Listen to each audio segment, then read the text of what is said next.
English में हम लोग आजकल अनुवाद करना सीख रहे हैं, थोड़ा थोड़ा, रोज, लगातार। जैसे कछुआ नहीं जीत गया था, लगातार चलता है। लगातार अगर कोई काम किया जाए तो उसका फायदा जरूर मिलता है। तो आज हम पास्ट कॉन्टिन्यूअस टेंस के बारे में बताएंगे।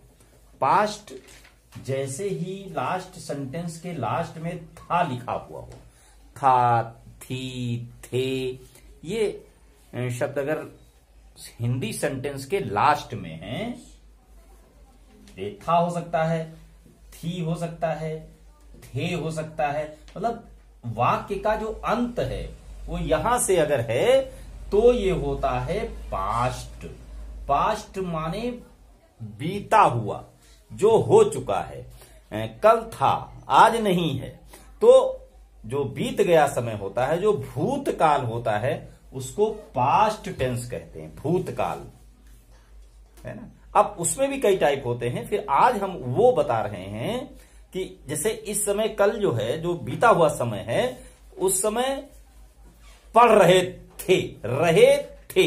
अगर लास्ट में रहा भी हो, रहा, रही और रहे, ये शब्द हों और उसके बाद ये था, थी, थे हों, तो ये कॉन्टिन्यूअस हो जाता है, पास्ट कॉन्टिन्यूअस। जैसे रहा था, रही थी, रहे थे, ऐसा कुछ है तो हम वहां पर पास्ट कॉन्टिन्यूअस समझते हैं। ठीक है, ये आप समझ लीजिए। और उसके बाद अब इसको कैसे हम सेंटेंस बनाते हैं और किन चीजों की हमें जरूरत है, ये तो अब पास्ट कॉन्टिन्यूअस मिल गया आपको। अब इसकी हेल्पिंग वर्ब क्या होती है ये भी समझना है। इसकी हेल्पिंग वर्ब होती है वाज एंड वर। ये दो होते हैं और ये होता है वाज एक वचन, अकेला, सिंगुलर नंबर अगर सब्जेक्ट है तो वाज लगाइए, और अगर ज्यादा लोग हैं, बहुवचन है, प्लूरल नंबर है, प्लूरल नंबर में वर लगाइए हेल्पिंग वर्ब की जगह। बाकी सेंटेंस कैसे बनते हैं, साधारण वाक्य हम बता रहे हैं आज। अब सोच रहे हैं कि एक एक टाइप का सेंटेंस ही एक दिन बताया जाना चाहिए, क्योंकि कल मैंने कुछ सिंपल सेंटेंस बताए, अफर्मेटिव वाले, निगेटिव, इंट्रोगेटिव, निगेटिव, इसलिए 5, 6, 7 टाइप का हो गया। तो कुछ बच्चों ने काम को नहीं किया, उनको समझ नहीं आया, कंफ्यूज थे। इसलिए आज मैंने सोचा है कि आज केवल अफर्मेटिव की बात करूंगा। अगर आज अफर्मेटिव, फिर कल निगेटिव, से थोड़ा थोड़ा लेकिन लगातार मैं काम को करूंगा। तो इस तरीके से बच्चे समझ जाएंगे आसानी से। 3rd, 4th, 5th के बच्चे होते हैं, छोटे छोटे बच्चों के लिए वीडियो बन रहा है, तो वो समझ पाए। तो अब देखिए ये सेंटेंस बन गया। अब जैसे अब अफर्मेटिव सेंटेंस है, साधारण वाक्य, तो उसमें क्या होता है, सबसे पहले हम सब्जेक्ट लिख देते हैं।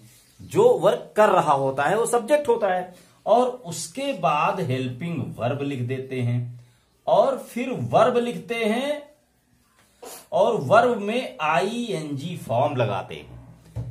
रहा लिखा है ना, रहा, आईएनजी का मतलब होता है रहा, चाहे रहा है तब भी, रहा होगा तब भी, रहा था तब भी वर्ब में हम आईएनजी लगा ही देंगे, तो ये बन जाएगा। फिर उसके बाद ऑब्जेक्ट होता है, जो भी बचे वो सब लास्ट में हम लिखते हैं। पहले इन बातों को इकट्ठा कर लेते हैं, लिख लेते हैं, तब हम ऑब्जेक्ट लिखते हैं, जबकि हिंदी सेंटेंस में ऑब्जेक्ट बीच में होता है। ये लिखना है। अब जैसे कोई सेंटेंस है जहां पर यही प्रयोग करना है, तो उसकी वर्ड मीनिंग की जरूरत पड़ सकती है। कठिन शब्द कुछ आ जाते हैं जो वर्ड मीनिंग नहीं पता, उनको आप सर्च कर लीजिए, देख लीजिए, घर में बड़े बुजुर्गों से पूछ लीजिए, किसी भी तरीके से वर्ड मीनिंग पूछ सकते हैं, कहीं से देख सकते हैं। बस उसके साथ साथ ये करना है कि वो याद भी कर लें, जिसे बार बार ना पूछना पड़े। आज एक चीज पूछा है तो वही चीज कल ना पूछना पड़े, हमेशा वो आपको याद हो जाए। जैसे आइए, सन जो है वो निकल रहा है, सूर्य निकल रहा था, रहा है, रहा होगा, ये सब कॉन्टिन्यूअस है। तो आज पास्ट की बात है, तो यहां पर हम कहेंगे सूर्य निकल रहा था।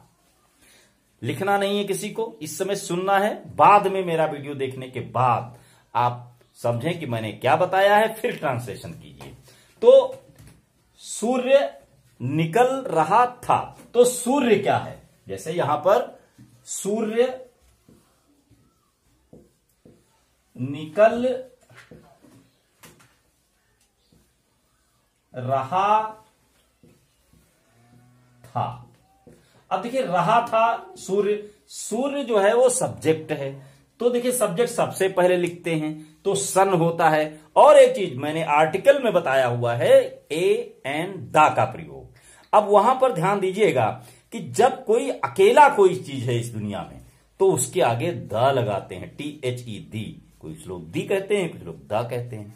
तो वो कब लगाया जाता है? जब कोई सिंगल पर्सन हो संसार में, तब। वो सन क्या है? अकेला है, तो द सन लिखा जाएगा, कभी भी असन नहीं लिखा जाएगा, ये ध्यान रखना है।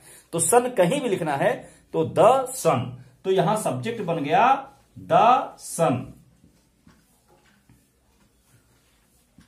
ये द सन हो गया।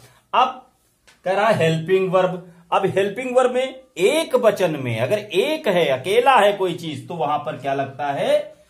वाज। तो द सन वाज, ये बन जाएगा। फिर निकल रहा था, निकलना वर्ब है, तो जो निकलने की इंग्लिश होती है वो अब आपको सर्च करनी पड़ेगी। निकलने को कहते हैं राइजिंग। राइज मीन्स निकलना होता है और ING लगाना है, तो यहां हो जाएगा राइजिंग, RISING।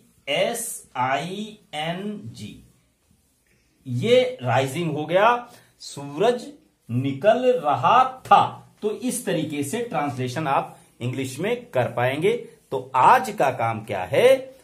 केवल पास्ट कॉन्टिन्यूअस का अफर्मेटिव सेंटेंस ही ट्रांसलेट करना है। तो लीजिए, नोट कीजिए और उसे घर से आप ट्रांसलेट करें। कुछ क्वेश्चन नोट कर लीजिए, मैं नोट करवा देता हूं, और फिर उसे आप घर पर ट्रांसलेशन इंग्लिश में लिख कर लाएं। वर्ड मीनिंग भी याद कर लें और अपने बड़े बुजुर्गों को दिखाएं, समझाएं, बहुत कुछ समझ में आने लगेगा। चलिए, होमवर्क के लिए आप कुछ ट्रांसलेशन मैं बता रहा हूं, हिंदी में बता रहा हूं, उसे आप इंग्लिश में ट्रांसलेट कीजिए। पहला सेंटेंस लिखिए, श्यामा गा रही है। नहीं, गलत, श्यामा गा रही थी। रेखा स्वेटर बुन रही थी। थर्ड है, किशोर फूल ला रहा था।